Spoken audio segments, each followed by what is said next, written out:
నేను చెప్తున్నా కదా, కొడితే రివర్స్ కూడా అంత గట్టి కొడుతుంది. But I'm taking that risk. అది ఓకే. మొన్న ప్రీ రిలీజ్లో కొద్దిగా ఎమోషనల్ అయ్యారు. ఆ ఎమోషనల్ కవర్ చేయడానికి ప్రీ రిలీజ్లు ఎక్కువ ఇది చేస్తున్నారా, లేదు ఎందుకు ఎమోషనల్ అవ్వాల్సి వచ్చింది? అంటే ఆవేదన కరెక్ట్గా నేను ఆ ప్రెస్ మీట్కి వచ్చే 1 అవర్ ముందే నాకు మొత్తం దాని గురించి సంబంధించిన డీటెయిల్స్ చెప్పడం జరిగింది. అంటే ఫస్ట్ ఆఫ్ ఆల్ బాధపడ్డాను. ఓకే, ఎందుకంటే నియర్లీ 9-10 రాత్రులు నిద్ర లేవు ఎవరికి. ఇక డైరెక్టర్ కూర్చున్నాడు పాపం, ఈరోజు మార్నింగ్ వరకు కూడా నిద్ర లేదు అతనికి. ఇతను క్లోజ్ ఫ్రెండ్, మాతో ఒక 9 నైట్స్ పనిచేశాడు. టప్పని మేము పని చేస్తుంటే పక్కన పడిపోయాడు. తీసుకెళ్ళి హాస్పిటల్కి పంపించాం. నిన్న నైటు పోయాడు ఆయన. అంటే కరెక్ట్గా ఇన్సిడెంట్స్ అన్నీ జరిగిన ఎమోషన్ అది. ఆ ఎమోషన్లో చూస్తే ఇట్లాంటివి జరుగుతున్నాయి. ఇది జరుగుతున్నాయా లేదా అంటే ఇక్కడ కూర్చున్న మీ అందరికీ తెలుసు ఎలా జరుగుతున్నాయి, ఏం జరుగుతున్నాయి. కాకపోతే ఏంటంటే మనం ఎవ్వరం మాట్లాడట్లేదు, అది అంతే. ఇప్పుడు ప్రొడ్యూసర్స్ కొంతమంది ఈ సినిమాల్లో బాధపడ్డ ప్రొడ్యూసర్స్ ఉన్నారు, ఇట్లాంటివి జరగడం వల్ల బాధపడ్డ హీరోలు ఉన్నారు, అందరూ ఉన్నారు. కానీ ఏంటంటే ఓకే, ఆ సినిమా అయింది, దాన్ని ఫేస్ చేస్తున్నారు, వదిలేస్తున్నారు. నిజంగా చెప్పాలంటే అందరిలో నాకే తక్కువ జరిగింది. మొన్న తప్పితే నాకు నిజంగా అట్లాంటి ఫేసెస్ చేసినాయి, ఏదో తండేలప్పుడు కొన్ని జరిగినాయి అని చెప్పారు, కానీ అది ఎందుకు జరిగినాయి ఏంటో నాకు తెలియదు. బట్ నాకు రియల్గా హిట్ అయిందంటే మాత్రం ప్రాబ్లం మొన్నే.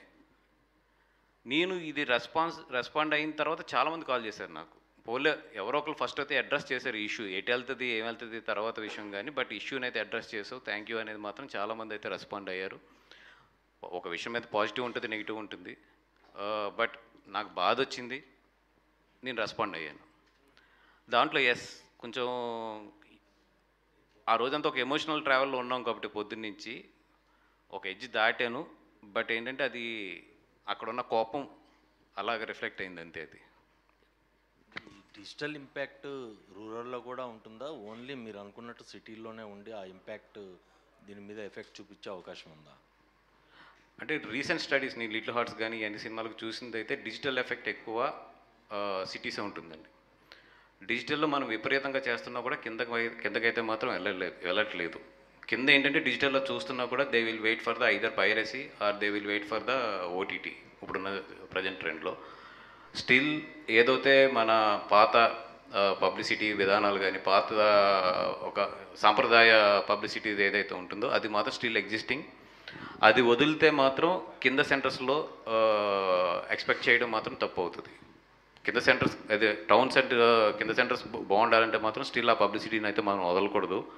మేము కూడా తప్పు చేసాం మధ్యలో వదిలేసి. Now even today morning also నేను వంశీ కూడా దాని గురించి డిస్కస్ చేసుకున్నాం. అట్లు వదలడం వల్ల కొంచెం కింద ఇంపాక్ట్స్ ఉంటుంది అనేది. మీరు అంటున్న ఆ నెగిటివిటీని స్ప్రెడ్ చేస్తుంది ఇండస్ట్రీ వాళ్ళ లేదంటే బయట వ్యక్తుల, అసలు ఏంటి?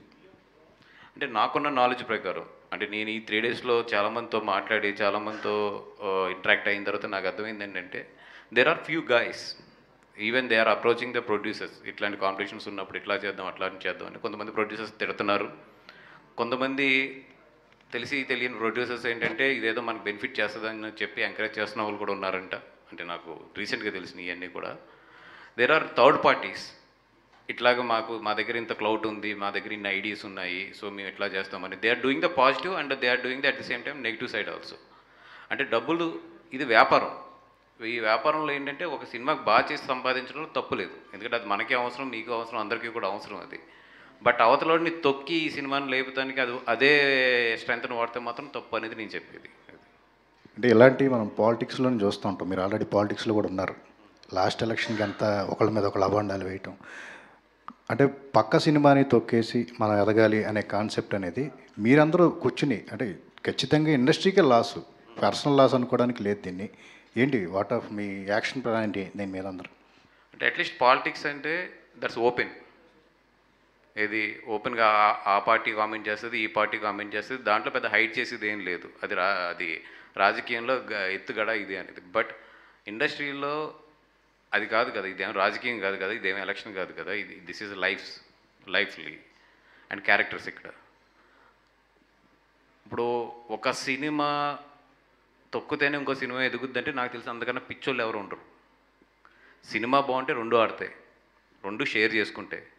సినిమా బాగోపోతే ఒకటి ఆడుతుంది, బాగున్న సినిమా పోతుంది, అది ఎవరిదైనా సరే.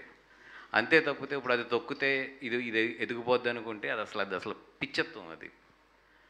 ఆ మైండ్ సెట్తో పనిచేస్తే మాత్రం ఏమవుతుందంటే ఇప్పుడు ఏదైతే కొన్ని మనం ఆల్రెడీ చేతుల్లోంచి లూజ్ అయిపోయామో లాస్ట్ 5-6 ఇయర్స్లో, ఇప్పుడు కొత్తగా ఏదైతే ఈ డిజిటల్ రెవల్యూషన్ ఉందో, రేపొద్దున మనలో ఉన్న ఎథిక్స్ కూడా లూజ్ అయిపోతాం అంతే. కాదండి, ఇప్పుడు రిలీజ్ అయ్యే 4 సినిమాలు అందరూ మైకుల ముందు 4 ఆడాలి, అందరూ అద్భుతంగా ఉండాలి, అందరూ బాగుండాలి, అందరూ మేము ఉండాలి అని చెప్తున్నారు.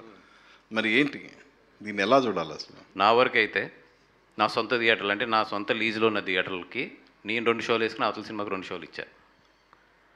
బెటర్ థియేటర్కి ఇప్పుడు గుడివాడ సింధూరం ఉంది, నాకన్నా కూడా పెద్ద సినిమాకి ఆ బెటర్ థియేటర్ ఇచ్చాను. నా సొంత థియేటర్ అయినా కూడా నేను వెళ్ళి గుడివాడలో సెకండ్ రేంజ్లో ఉన్న భాస్కర్లోనే నేను వేసుకున్నాను. అలాగే కైక్లూరు, ఇట్లాంటివి నా సొంత థియేటర్లు ఎక్కడ ఉన్నాయి అక్కడ అన్నిటికి నా థియేటర్ ఉంది కదా అని చెప్పి నేను 4 షోలు ఎక్కడ వేసుకోవట్లేదు. అదర్ సినిమా కూడా నేను 2 షోలు ఇచ్చుకుంటున్నాను. అలాగే సేమ్ గీతా ఫిల్మ్స్ ఆధ్వర్యంలో ఉన్న ఈస్ట్లో వెస్ట్లో ఉన్న కొన్ని థియేటర్లు, మా దగ్గర ఎక్కువ థియేటర్లు కూడా లేవు, వదిలేసాం కాబట్టి అన్ని థియేటర్లోని కూడా మ్యాక్సిమం కోఆపరేట్ చేస్తున్నాం అవతల సినిమాకి. ఇంకెంతకన్నా ఏం చెప్పను నేను, నా సొంత డబ్బులు వదులుకుని కూడా అవతల సినిమాకి మా సొంత థియేటర్లు ఇస్తున్నాం అంటే సినిమాలు బాగుండాలని కోరుకోవడంలో. అంటే ఈ సినిమా విషయంలో ఒకటి అంటే ట్రైలర్ రిలీజ్ అయింది, అది రకరకాలుగా ఒక్కొక్క రకంగా అనిపించింది. బట్ మీ దగ్గరికి ట్రైలర్ కట్ విషయంలో అసంతృప్తిని వ్యక్తం చేస్తూ మిమ్మల్ని డౌన్ గ్రేడ్ అంటే డిగ్రేడ్ చేయాలని చెప్పేసి చాలామంది ప్రయత్నాలు చేసినట్టుగా ఈ రకమైన టాక్ అంతా నడిచింది. నిజమేనా అసలు ఏంటి? మిమ్మల్ని మీ ఆత్మవిశ్వాసాన్ని దెబ్బతీసే విధంగా కూడా కొన్ని జరిగినాయి సంఘటనలు, డైరెక్ట్గా మాట్లాడటం కానీ సోషల్ మీడియాలో కానీ అట్లా. అంటే డైరెక్ట్గా మాట్లాడితే I always take it as a ఒక విషయం కొంతమందికి నచ్చుద్ది, కొంతమందికి నచ్చలేదు. నేను ఆ విషయం అక్కడ వరకే, ఇతనికి నచ్చలేదు ఈ విషయం, దాని మీద ఇతను ఎక్స్ప్రెస్ చేశాడు. దాంట్లో నిజంగా నాకు ఉపయోగపడేది ఉంటే తీసుకుంటాను, లేదంటే నేను అనుకున్న పాయింట్ ఆఫ్ వ్యూ ఇతనికి అర్థం కాలేదని వెళ్ళిపోతాను. బట్ వెనకాల నుంచి కొడతారు చూసారా, అది నేను తీసుకునేటప్పుడు గట్టిగా ఇస్తాను. ఎదురుగుండా యుద్ధం చేస్తే నేను ఎంత యుద్ధమైనా చేస్తాను, ఎందుకంటే ధర్మం. బట్ వెనకాల నుంచి ఇట్లాగా పిచ్చిగా చేస్తే మాత్రం నేను ఎక్కడ ఎలాగే ఎప్పుడు ఇవ్వాలో అది ఇచ్చేస్తాను. అది వాసు గారు ఇక్కడ సో వాసు గారు లిటిల్ ఆర్ట్స్తో బాగా వచ్చింది కాబట్టి మీకు దిష్టి తగిలినట్టుంది.